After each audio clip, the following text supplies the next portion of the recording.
ये महापुरुषों ने बड़ी अच्छी बात कही। कहा कि पाप करेंगे तो पाप का फल ये मिलेगा। क्या मिलेगा? असत्य भाषण, पराई स्त्री का संग, गलत खान पान, अपने कुल धर्म के विरुद्ध आचरण करना। इन चीजों से सब कुछ शीघ्र ही नष्ट हो जाता, कुछ नहीं बचता। जो स्त्री ससुराल पहुंची है उसके द्वारा किए गए गलत कर्मों से 3 वंश नष्ट होते हैं। तरते तो 2 हैं, नष्ट 3 होते हैं। एक माता पिता का कुल नष्ट हो जाता है, एक पति का कुल नष्ट हो जाता है, और एक मामा पक्ष का कुल नष्ट हो जाता है। नारी के द्वारा कुछ अच्छा होता है तो वो 2 कुलों को पावन कर देती है। पुत्री पवित्र किए कुल 2, महाराज जनक ने कहा। ससुराल पक्ष तर जाता है, माता पिता का पक्ष तर जाता है यदि उससे कुछ भले काम, अच्छे काम होते हैं। यदि स्त्री बिगड़ गई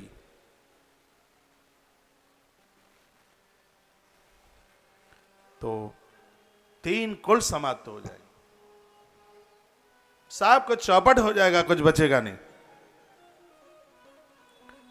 इसलिए कुछ चीजें असत्य भाषण, पुरुषों को चाहिए पराई नारी के संग से ऐसे बचें जैसे समझदार लोग फुंकार भरने वाले सांप से बच करके रहते हैं। तो वर्णन है असत्य भाषण, पराई स्त्री का संग, अभक्ष भक्षण जो खाने के लायक नहीं है, मांसाहार इत्यादि, और अपने कुल धर्म के विरुद्ध जो आचरण हैं शीघ्र ही व्यक्ति को नष्ट कर देते हैं, कुछ भी नहीं छोड़ते। यदि आपके घर में कोई शराब पीता है तो चिंतित होना चाहिए। पैसा बर्बाद हुआ है इतनी ही बात नहीं है, शराब पीने से पूरा कुल समाप्त हो जाता है, सब पुण्य क्षीण हो जाते हैं। पुरखे रोते हैं रक्त के आंसुओं से। कोई मांस भक्षण करता है, कुल परंपराएं रुक जाती हैं। इसलिए संत महापुरुषों ने बड़ा प्रचार किया कि इन अपराधों से बचने की कोशिश करो। पहले कोई सदकर्म था सो आज मनुष्य बन करके आ गए हैं। ये अपराध भूल करके भी ना करें। यदि आपके बच्चे, आपका पति या और आपके अपने कोई ऐसा कुछ करते हैं, उन्हें समझाइए। आजकल की तो स्थिति यह होती है कि पहले वो बारी खाते रहते हैं, फिर इतना अभ्यास हो जाता है। और देखिए, लज्जा तब तक है जब तक ये सब शुरुआत नहीं हो रही है, और शुरुआत हो गई ना कि लज्जा हट गई ना।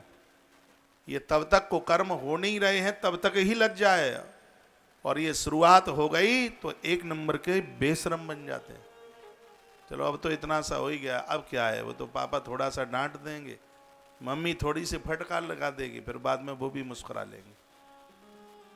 और यही होता है।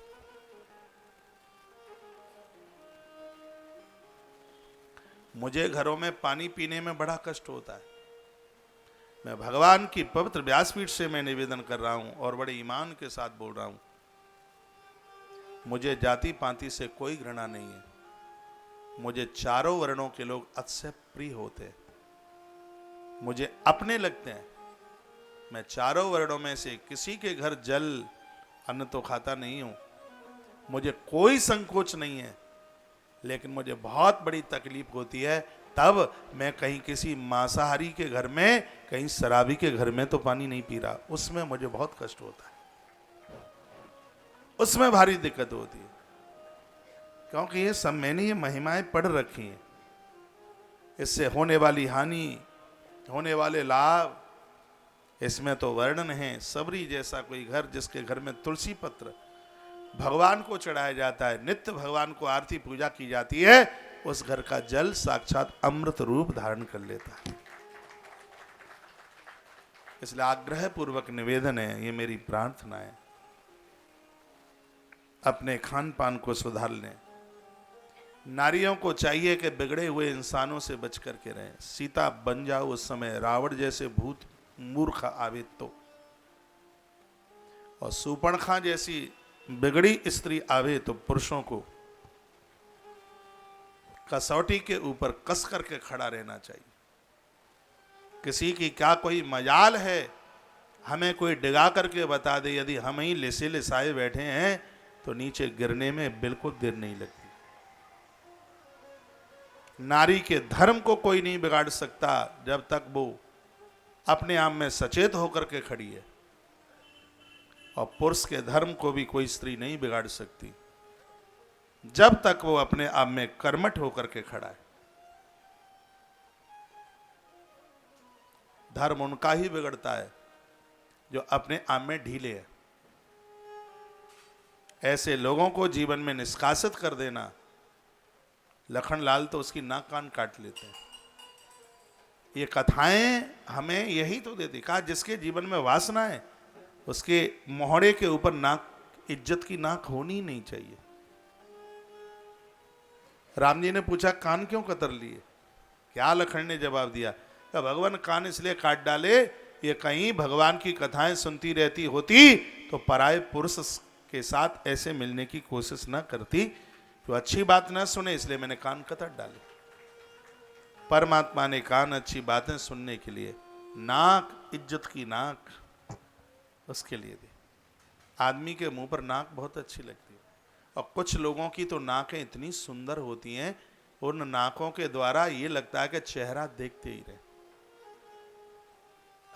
ये बोनट के ऊपर ये लगा हुआ, ये ऊपर का एक, इससे बड़ी रौनक बढ़ती है। हमें चाहिए कि हम नकटा ना बने, हमें चाहिए कि हम नकटी ना बने, हाँ नाक वाले बने।